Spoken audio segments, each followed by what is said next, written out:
being an entrepreneur sounds cool, but the reality of building a business is very, very difficult.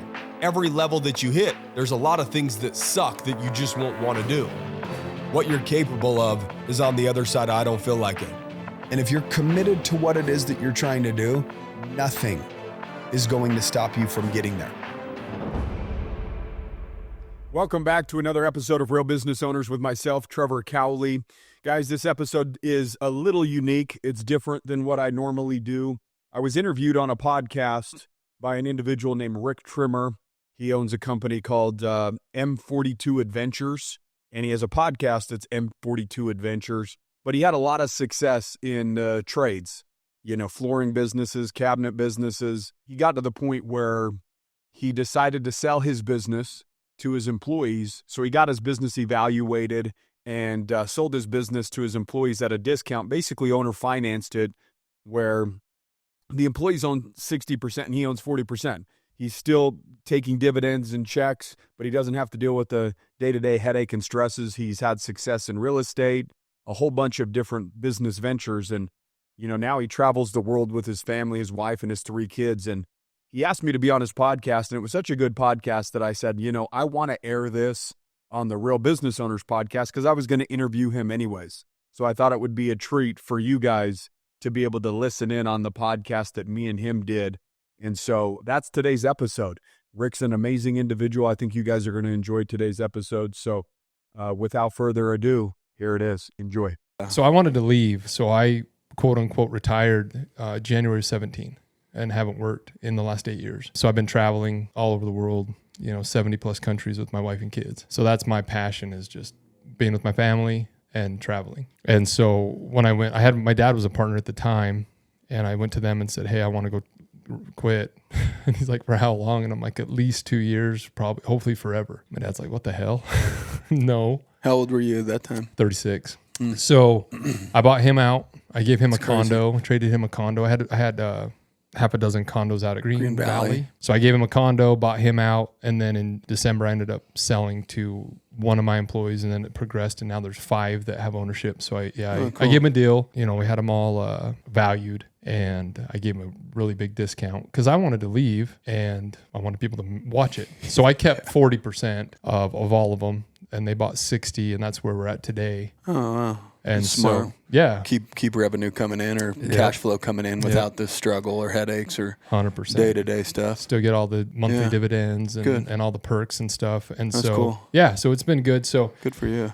So the way M42 Adventures came along was, I was talking to Ryan Mickler, our partner, telling him that I think people need to be outside, getting outside, running, golf, hiking, traveling, fishing, just getting outside. I think it's healthy. I think it's, me too. M42 Adventures is basically, we're trying to take people and we take them on daily ones where we take them out shooting or cooking over fire. And then we do 3 or 4 day ones where it's horseback riding or UTVs. And then we do like 7-day ones. So we took 22 people to Africa last year. We took them to Alaska, Hawaii. I leave for Costa Rica in 3 weeks. That's where we're kind of heading off. So anyway, so that's kind of what we're doing. I mean, I don't do a whole lot of mountain stuff, I just do you not hunt? You don't hunt? Nah, I don't hunt. None of that stuff. Yeah. I bought a bow just to mess around in the yard. That's awesome. You should come, dude. So I'll come hang a bag in my backyard. Well, you can come down and shoot a bow. I got stuff at my house, or whatever. So I go in my yard and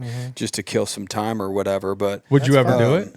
It's not that I wouldn't ever not do it. It's, again, the regimen that I'm on, like starting the world record. Yeah, I want to talk about that. Stuff like that. Yeah, like, that's crazy. I have nothing against it, and I actually think it's really cool, and I'm sure a hell of an experience just as a man to go out in the wilderness and be able to do something like that. I can already see that if I went and did it once, I would probably get it. I'm a very addictive type person, right? So if I started running, I take it to an extreme level. Yeah. So I want to make sure that would be in the budget. Yeah. Yeah. That's a good point. Well, if you ever want to go. I don't play video games or anything either because it's like, if I fell in love with it, then I would be a degenerate. Like that's just what it is, right? Because I just know my personality. I don't go out at night. I don't go hang out with people. I have data on myself that there's certain things that if I do and I actually like it, bad things end up happening. So I've got to be very selective about where I pinpoint my mind where I can get myself into some trouble. And I'm not saying hunting would get me in trouble. I already know that naturally, where you're kind of competing with you and an animal and nature and stuff like that, it would be very addicting. Yeah. I got the bow because of Cameron Haynes. Oh, cool. Yeah. Originally. And that's, when I really started running is the guy homeboy that just left here that was just on the podcast. Mm-hmm. He was saying, hey, you went to the gym with that guy, the big dude or whatever. Yeah. And it was him actually. Oh, nice. That said, hey, there's this guy that runs, it's like a marathon a day or something like that. And I said, bullshit, dude. I said, F that guy. Yeah. Is what I said. It was literally just an immediate reaction. I said, F that guy. Yeah. Then I asked myself, I'm like, why would I be hating on somebody that I don't even know? And I'm like, dude, this guy is outperforming me like by leaps and bounds. And my initial reaction as a dude was like, F that guy. Mm.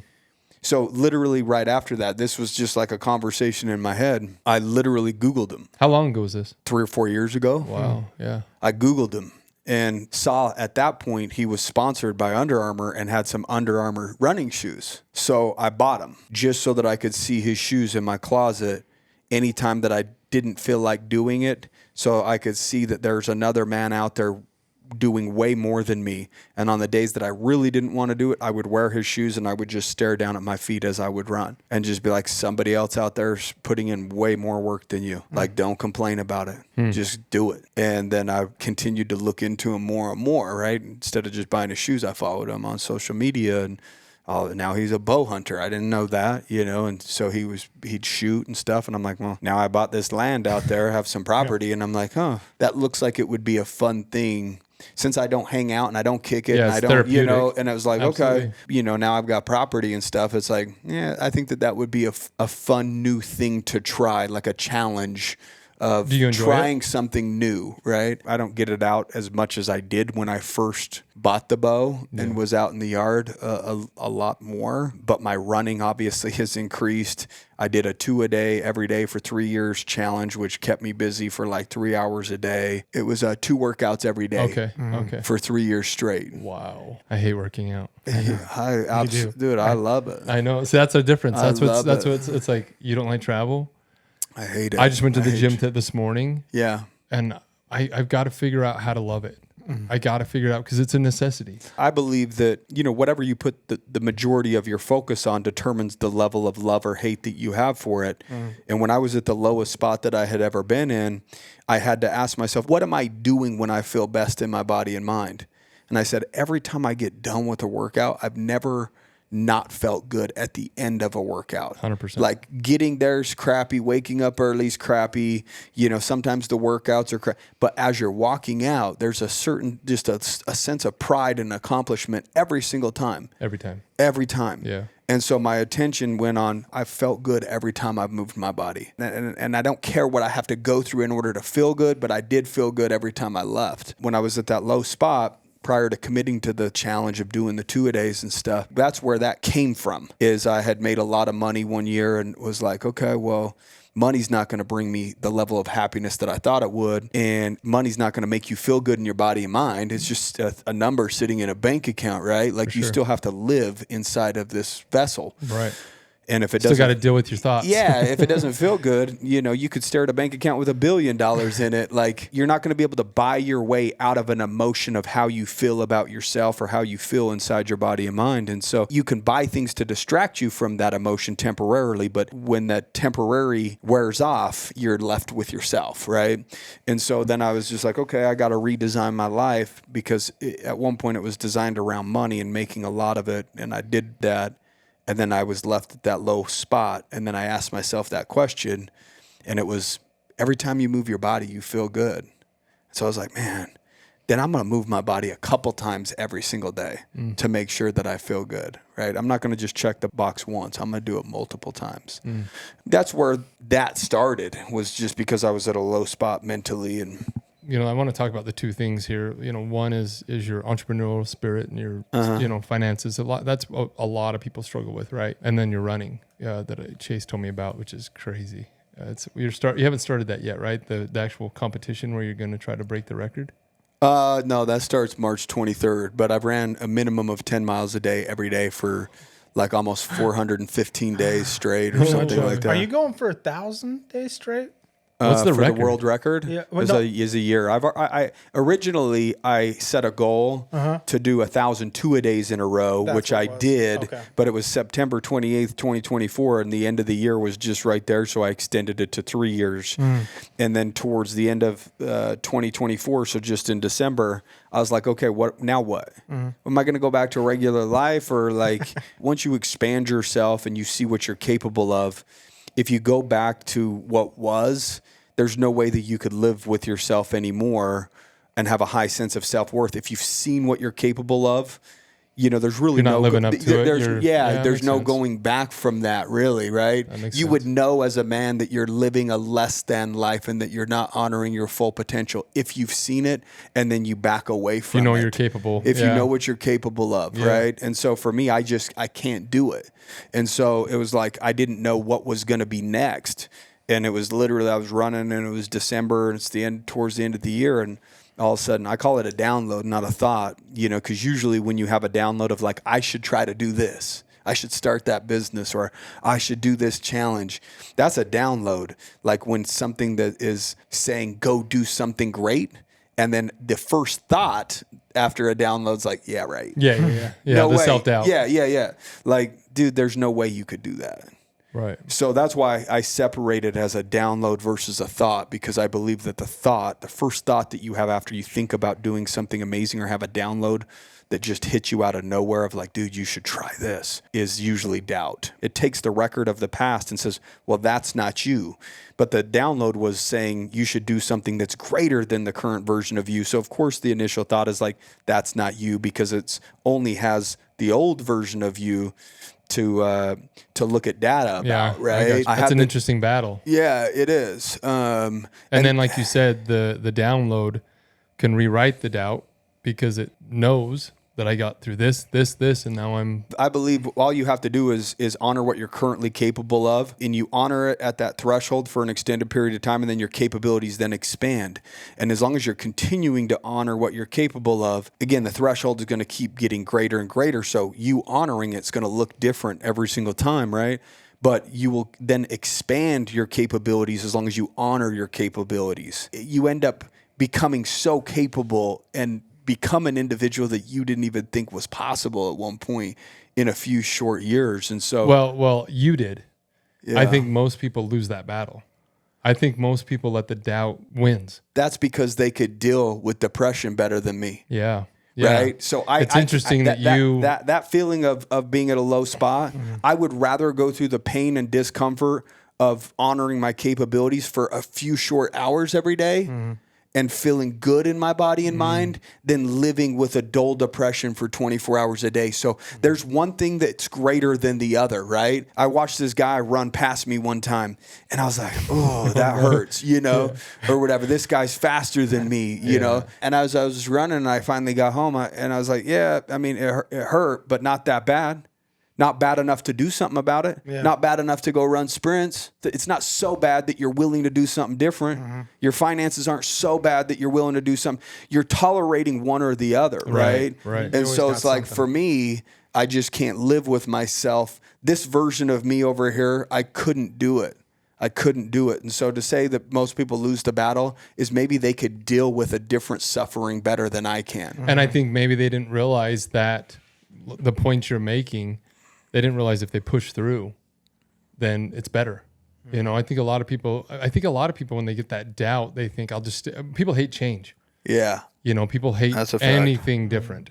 And it's like, well, hey man, maybe on the other side of that is change from you being depressed. Try it. You got nothing to lose. If you're just depressed and you're sad, try it. Yeah, your actions are weaving a certain pattern. Yeah. In other words, your life, right? Yeah. And if you don't really like it, are you willing to reweave it?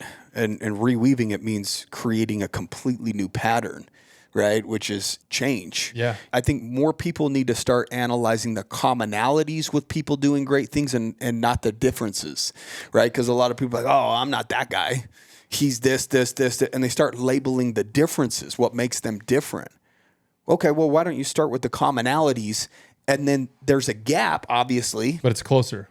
It's closer, but then your work, your actions can close the gap after that. Right. He's a man. I'm a man. I'm disciplined. He's disciplined. I take a shit. He takes a shit. You know, whatever it is, like there's commonalities that we all have as human beings. We start there and then be like, okay, they're way out there. What actions would I need to take to close that gap?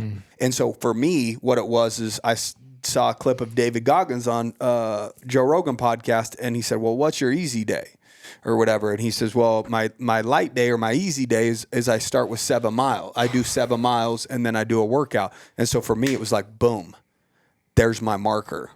I need to get to the point where I'm doing at least 7 miles a day. Now I'm playing at the same park as him. Maybe he's on the swing set and I'm on the monkey bars, but we're in the same vicinity. We're in the same room. We're near each other now. I now know that I'm operating at his easy day. Even if that's my hard day, we're still there. The lines are starting to come together a little bit. I closed the gap. Catching him. And so that's what I did is I started looking at these people that I admired and said, okay, what are our commonalities and what do I need to do to close the gap?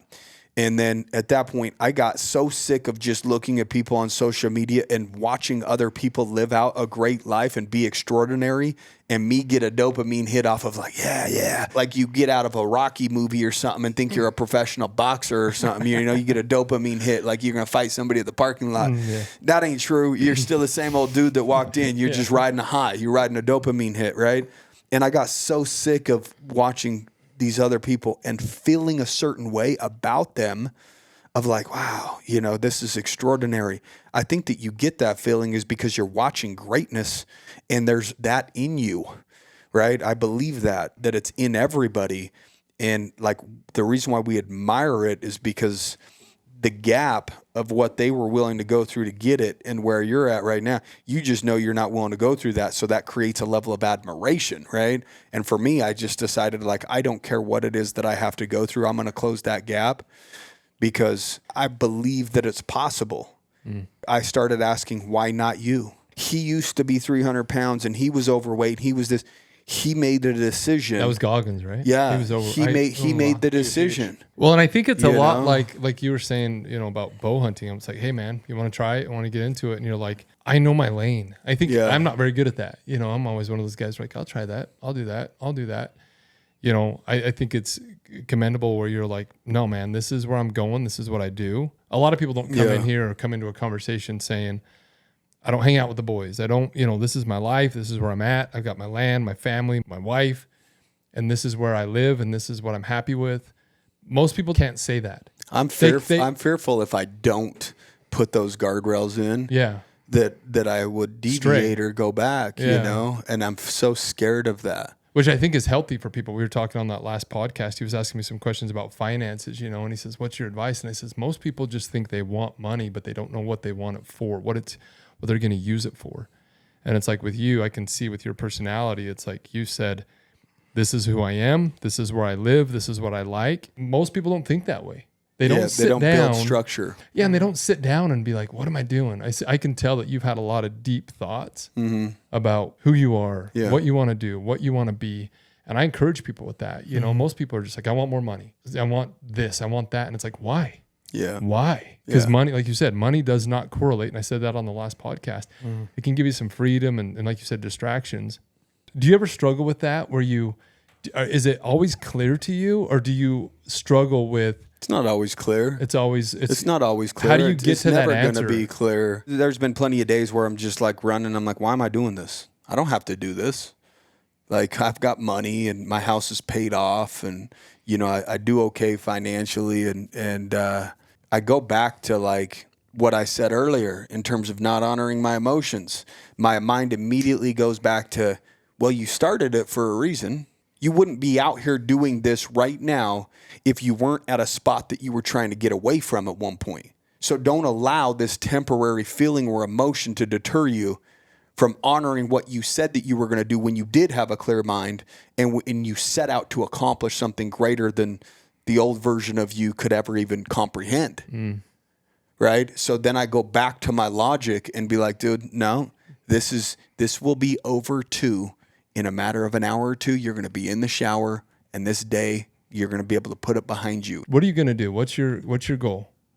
to run the most, is it half marathons? most consecutive half marathons in a row. So which what's right that, now is 13 miles? 13.1 miles a day, and right now it's 235 days. When I saw that, I was actually really surprised. It was low. Yeah, that's Very low. I was like, haven't you already done that? Like technically, Last year in That's 2024, I averaged like 11. I did Okay, so it's close. 4,015 miles Yeah. in the year, Yeah. and I averaged 11 miles a day. Yeah. Right. Just just kind of doing it. Not Yeah. even, Yeah. So, well, So I you're mean, going I to go was- 300, you're trying to go 1 year? 1 year. I mean, originally when I told my wife that I wanted to break a world record, I told her that I'd probably have to do it for 1,000 days because I hadn't looked it up yet. Yeah. That's what I was thinking. I'm like, it's And I'm got to be like, 1,000. Like, it's got to be a lot 1,000, more right? than a year. I mean, Yeah. a year don't seem like much. That's It just kind of comes and go. I mean, a year Yeah, goes by so it does. fast, It man. does. And It so does. that's what I'm saying. We can't get caught up in our emotions and stuff when we're in the valley of just the grind of doing what we're trying to accomplish. It's such a short time. There's so many variables. And before, you don't ever think about stuff like that. Getting right? sick. You know, that's the other y- thing. Like you know. if you get the flu, you got to Yeah, run. yeah. But I just tell myself it's like You're injured. Again, that's just temporary. I've hobbled, you know, with shin splints and Achilles stuff, and then there was one day that I put my legs in an ice bath 5 times that day just to try to kill the pain and recover. You know, I've got pictures in my phone of blisters across all my toes. Because when you're first setting out to do something and your body's not used to it, there's an adaptation period. And usually when you're adapting to something, it's not pretty, right? And so for me, what I did is logically, like I said, I'm kind of a logical guy and not getting too in my feelings or my pain. I would look at my toes and say, okay, well, what comes after a blister? Callus. A callus.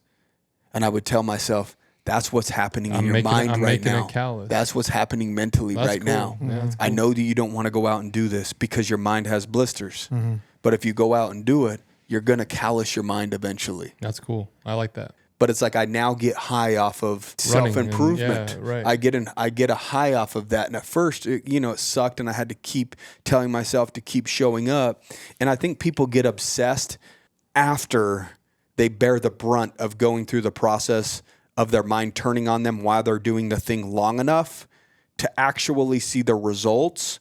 When you do that and you honor that process and you bear what you have to bear as you're going through the process of change and you start seeing the result, then you start getting obsessed. You're like, holy cow, that created that. So I want more of this. And so now I get high off of this because I know what it's going to bring me.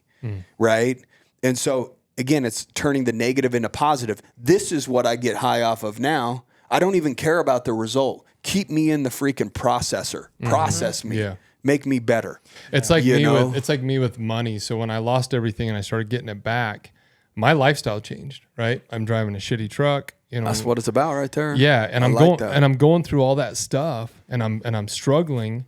I was actually in Vegas with a group of friends, and this was probably like 3 years into it, and I had like 100 grand in the bank, something like that, which I'd never had 100 grand in the bank ever in my life. But I was quiet about it. I lived in I still drove a shitty truck, and I still didn't go out to eat and all the things. And one of my buddies grabbed my bank statement out of the ATM, the receipt, and he's like, "Whoa, Rick, you have money?" And I'm like, "A little bit." And he's like, "Dude, we all thought you were poor. We thought you had money 3 years ago, but we thought you were poor now." And I'm like, "Dude, I have a lot more money now than I had then." Yeah. But it was funny because The outer appearance. Yeah. That we're judging it based upon that. Yeah. Yeah. I think that happens so much with us. I talked about the blisters and what appears to be negative and trying to use it as a positive thing. And then you went and talked about, hey, I drove the shitty car. So on the outer surface, the appearance looked negative. He's driving a shitty car. He's this and that or whatever. But it was really actually positive because you were able to put money away. Right. And it became my identity. It was funny because in the beginning, like you're saying, it was hard. You became the cheap guy, but the whole time you're over here stacking cash and you know. And then I tell people, like I tell them, that became my mantra.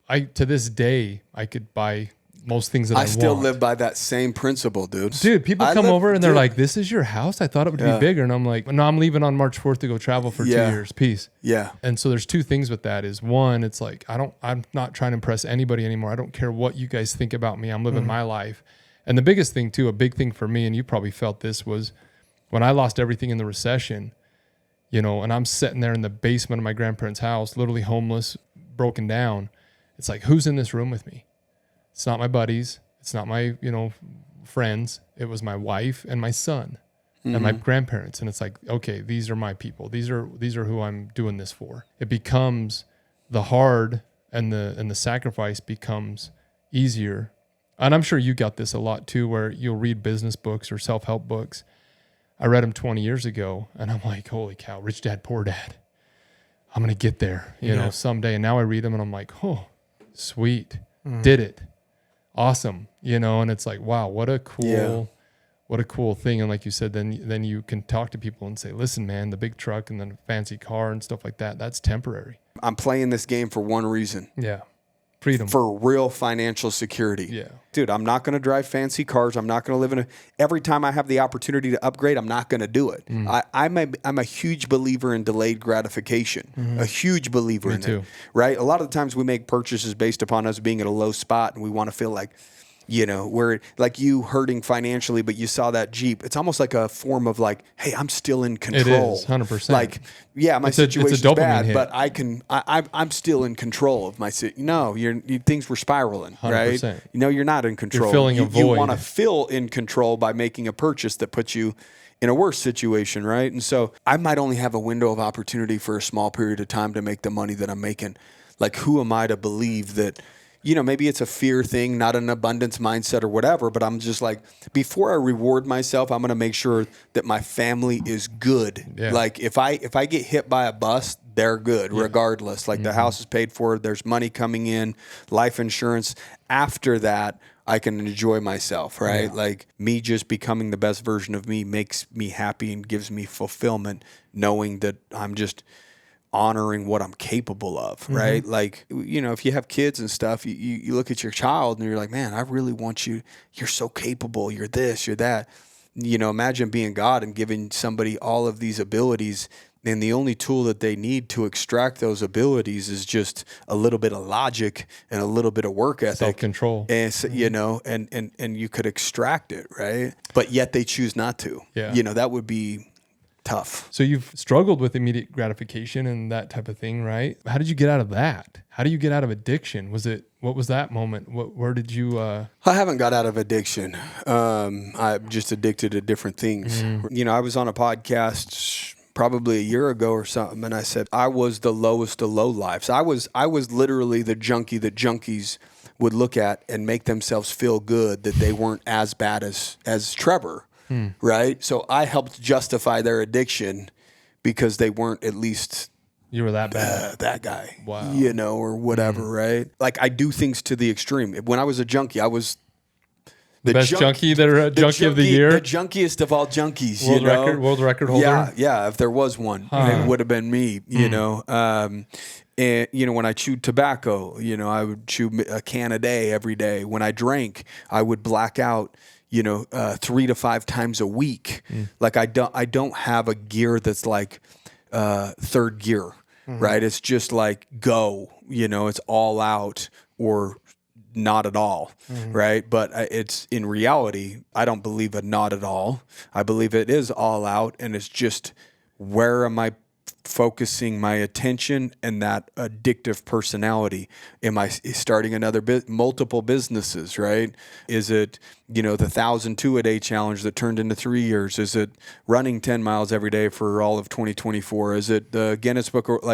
I don't know how to play the middle ground, which some people might look at that and be like, oh, wow, that's cool. Like, to be quite honest with you, sometimes I get a little jealous that some people have like an off switch. Oh, I tell my wife that all the time.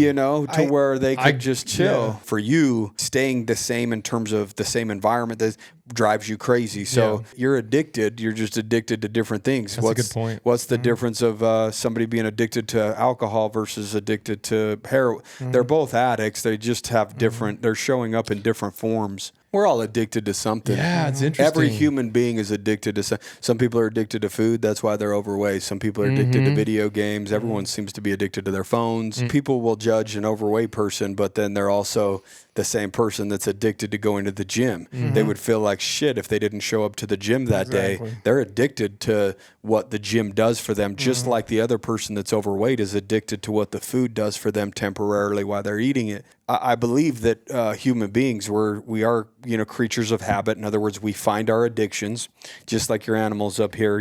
They're creatures of habit. They would walk the same paths, and you would go study them before hunting season, and you would know what their habits are, and that's going to give you the highest probability of success of killing one of them. It's the same thing. You could watch any one of us human beings, and you'll watch their patterns. 95% of what they do every day is the exact same thing as the day before, but yet everybody lives with a feeling of hope, right? Like, man, I have a lot of hope for the future. My future's going to be better. It's brighter and this, but yet they're weaving the same pattern every single day over and over and over. It's called becoming a student of inevitability. If I light the, firecracker and it's got this long fuse, inevitably it's going to get to that and pop, right? Like we know that, right? So what does your fuse look like over the next 3 to 5 years?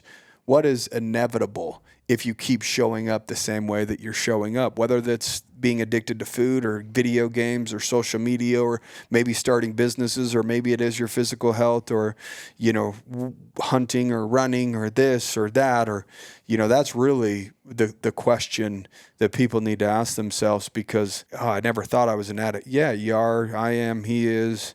Everybody is. Everybody has their guilty pleasures, right? They go through the little soda shop line and get their dirty Dr. Pepper or whatever, or their Starbucks every single morning. They go through their routine. I'm really curious where do you go next? I don't know, and I don't worry about that. Why? I like that. Why? Because at the end of the year, like I said earlier, I didn't know what I was going to do, and then the download hit me literally couple weeks before the end of the year. Why am I worried about something that doesn't even exist yet when I just need to take care of today? I need to be better at that, because I'm bad about that. If I showed up today, then I'm good. Because originally it started with me lifting and then going for a couple mile walk, or with a weighted vest or whatever, kind of 75 hard stuff. And then it was 3 or 4 months later, I was like, man, this shit ain't even hard for me no more. The whole point of this was to challenge myself, and now I can keep congratulating myself for doing something that used to be hard to me, but it's no longer hard because it's so normal. So then I called myself out and said, man, I need to start running a couple miles here and there, whatever. And then I would run a couple times throughout the week, and then it would morph into a few more times. And then when I would run, I would be running 10 or 15 miles on one of my workouts or whatever, and really pushing myself. And then it was September, about 18 months into it, a little over 18 months. So I had 3 or 4 months left to finish out year 2. I was like, what if I could run 10 miles a day every day for one of my workouts in 2024? And my mind said, there's no way. Immediately. Immediately. The download hit, the thought said, there's no way. It's impossible, right? Yeah. And so I literally said, okay, cool. So if I actually can do it, I'm doing something that the old version of me thought was impossible. I started with doing 4 to 5 miles minimum for a couple weeks every single day. And I was like, dude, there's no way. And I just kept going. And then I would turn it into minimum of 5. And then I would turn it into 6. I would just go a half a mile further before I'd turn around. Right. See, that's what's good for people to hear. And then I slowly creeped up to it. And then it was boom. And then I did it for the year. And now it's what's you next. reached it. That's right? So good for people to hear, because I have a buddy in San Diego who's he's like, I have a hard time with this is before I had a podcast or anything. And he's like, man, I have a hard time with these podcasts that with Goggins and Cam Hanes. And he's like, he says it's just so unrealistic. He's like, I can't get there. Yeah. And I think it's good for people to hear, but they didn't start there. Yeah. Like you're saying, it's like, I hear what you're saying. And I'm like, I could never do that. I could never do that. But then you're like, well, I ran 2 miles for a month, and then I ran 3, and then it's like, I could probably run 2. Yeah, you can't. That's what I think is good for people. You can't do It's what like- they do, but what can you do? Yeah. I said it earlier in the podcast. I said, as long as you honor what your current capabilities are, Yeah. your capabilities will then expand. Yep. All your body is your hands, and your brain is the clay. Yeah. So when you're saying it's far more mental, yeah, it is mental, but how do you get the mental fortitude? You utilize your body in a physical way that makes your brain squirm a little bit, and then you just do one more, right? Go that little bit further. So if you're struggling mentally, you need to use the physical to get to the mental. And if it's, I can only do 1 mile, cool. Run out 1 mile, and you have no fucking choice but to turn back and go you got home. a whole nother mile. That's how I started doing it. When I didn't think I could do 10, I ran, and I knew I could do 5 or 6. I would just run out 5. Yeah.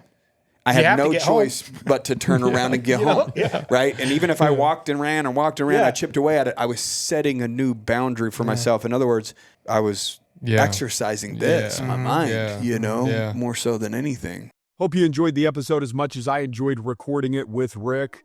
If you have not left a review, if you're not sharing the show on your social medias, you're doing many people that don't know about the Real Business Owners Podcast a disservice. If it's impacting you in a positive way, it has the ability to do the same for others. So be the light in the world and share the things that are impacting you. If you haven't rated or reviewed the show, you know what to do. Thanks, guys.